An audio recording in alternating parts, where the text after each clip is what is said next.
que el corazón no entiende, dice la Ahí frase. está. ¿Es así, Pablo? Es verdad, sí, claro. Hay una suerte a veces de desarmonía entre el campo mental y el campo emocional. Referimos al campo emocional el corazón, pero ubicamos ahí de una manera simpática, ¿no? Todo está dentro nuestro campo mental y nuestro campo emocional. A veces discuten, no se llevan muy bien. Y cuando hablamos de salud mental, por favor prestemos atención a esto. Salud mental implica trabajar con las emociones, y cuando hablamos de inteligencia emocional, primero hay que pensar qué es inteligencia. Brevemente, inteligencia es la capacidad, ¿sí?, para elegir entre una cosa y otra, ¿no es cierto? Y en el campo emocional uno puede decir justamente eso. Tener una inteligencia emocional es esa capacidad, primero, para determinar nuestro mundo interior, conocernos, y a partir de ahí poder decodificar por qué respondemos frente a algunas cuestiones de una manera u otra, y tener esa capacidad, que hay que trabajarla, de tomar una decisión en calma. La gente que está alterada suele arrebatarse y no decide, directamente explota, ¿sí?, o implosiona. Sí. Entonces, ser inteligente emocionalmente es eso, es que se comuniquen y entren en armonía el campo mental con el campo emocional, las razones y el corazón. Y además otra cosa, Pablo, porque es una tarea, a ver, no quiero hacer aguafiesta y decir, ay, qué difícil que es esto. No, porque uno siempre trata de estar lo mejor posible, ¿no? Y encontrar ese equilibrio. Pero también no es solamente con uno mismo, sino con las personas que tenemos a nuestro alrededor. Claro, ya sea en el ámbito de trabajo, en el ámbito, en la familia, con tus parejas, con las familias de tu pareja. O sea, es entablar siempre, reconocer y llegar a ese equilibrio, ¿no? Porque me cuido yo mis emociones en el campo espiritual, emocional y mental, pero también reconocer y lidiar con ese campo emocional, ¿no?, de las otras personas, porque también nos influye mucho a nuestro estado. Claro, pero por eso decimos que cuando una persona tiene inteligencia emocional, tiene que saber utilizar la información emocional propia, y una vez que vos sabés utilizar tu propia información emocional, vas a poder comprender qué le pasa a la otra persona, o algo mucho más complejo, pero que te llevaría a una sabiduría.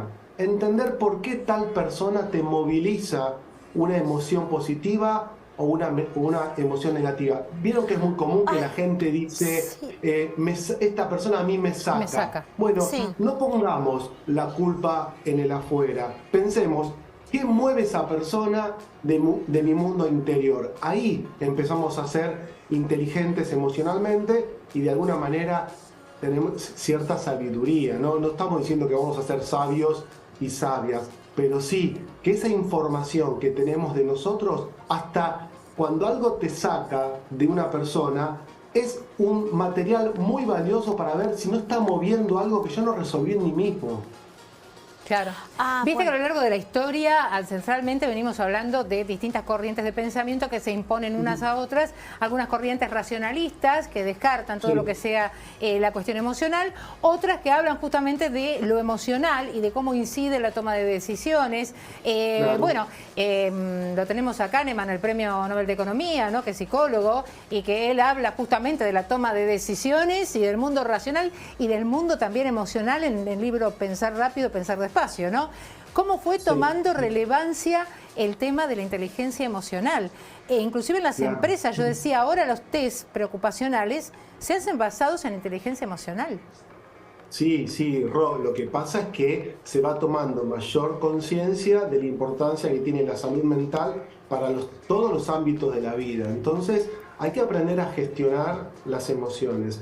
Y lo primero es adentrarse en el mundo interior y comprender que muchas veces la información que tenemos tiene que ver con imperativos sociofamiliares, tienen que ver con ataduras que no son propias de experiencias propias, sino que tienen que ver con algo que no nos detuvimos a pensar y lo repetimos mecánicamente. Es verdad. Entonces, esa tarea, diría, de limpieza emocional implica sentarte, pensar por qué estás triste, por qué estás contento, siempre, ¿no?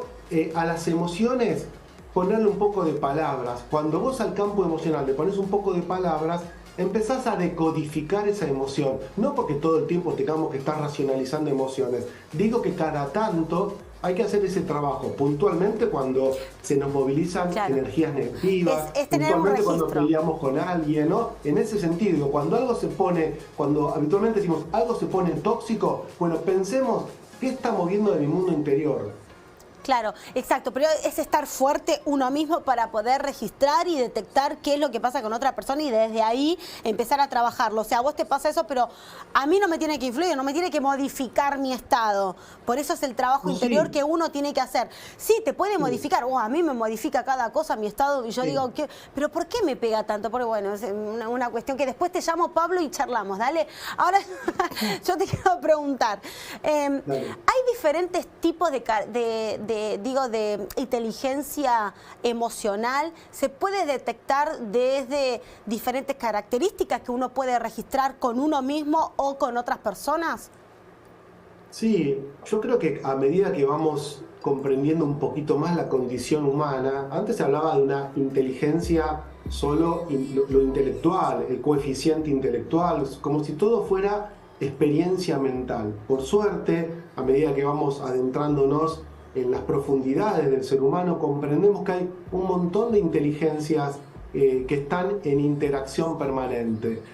Hablamos de inteligencia racional, el campo mental, hablamos de inteligencia mental, podemos apelar a la inteligencia de la experiencia vivida, ¿no? A una inteligencia espiritual. Es la capacidad que tenemos de decodificar el mundo y de cada vez esa decodificación sea más sana, porque lo que vamos haciendo cada vez que escuchamos a alguien o nos escuchamos a nosotros o tenemos alguna experiencia, la decodificamos en función de la profundidad mental, espiritual o emocional que tengamos. Por eso es importante trabajar la inteligencia, no porque si no somos ignorantes, no porque si uno podría decir, Vero, que si no tenemos inteligencia emocional, somos ignorantes emocionalmente. Nadie es ignorante emocionalmente. Lo opuesto a inteligencia emocional sería una emoción infantil, una emoción que te desborda, una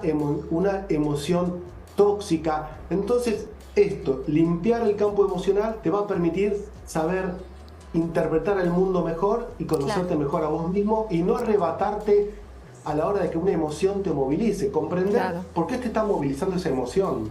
Y además redefinir el concepto de los sesgos, ¿no? Que son las distintas maneras de interpretación en la toma de decisiones que tienen las personas, ¿no? Los sesgos son fundamentales. Cuando uno los va conociendo, va sabiendo también por qué uno toma decisiones de una determinada manera ante cada situación.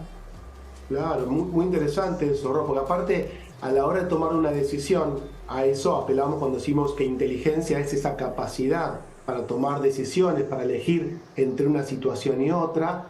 Cuando uno empieza a tener mayor profundidad interior, vas entendiendo que a veces decidís intuitivamente porque te conoces muy bien, a veces elegís porque entendés qué emoción se te juega ahí, y otras veces es una decisión mental porque entendiste racionalmente que eso es para vos o no es para vos. Cuanto más ampliamos nuestro universo interior, más capacidad de decisiones sanas vamos a tener. Qué importante que es el autoconocimiento, ¿no, Pablo? Es fundamental.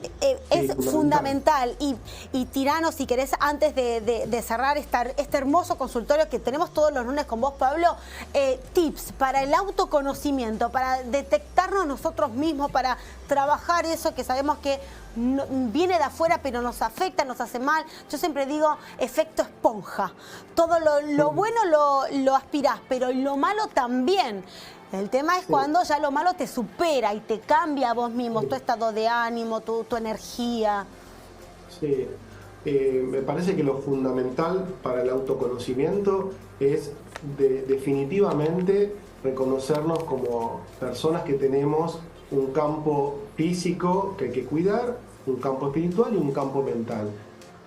No nos enseñan a entrar en el mundo interior y profundizar en nuestro campo mental y emocional.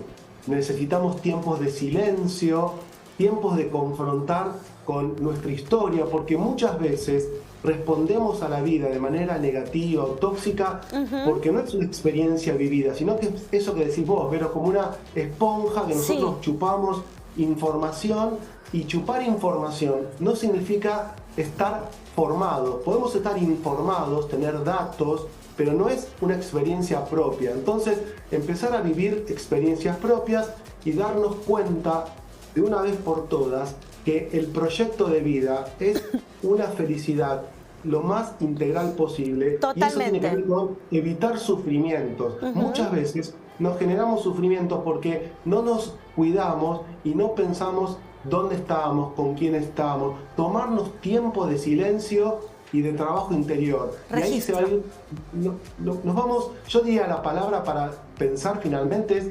habitarnos, ¿no? Habitarnos va a implicar que estemos dentro nuestro y conozcamos qué hay en nuestro mundo interior.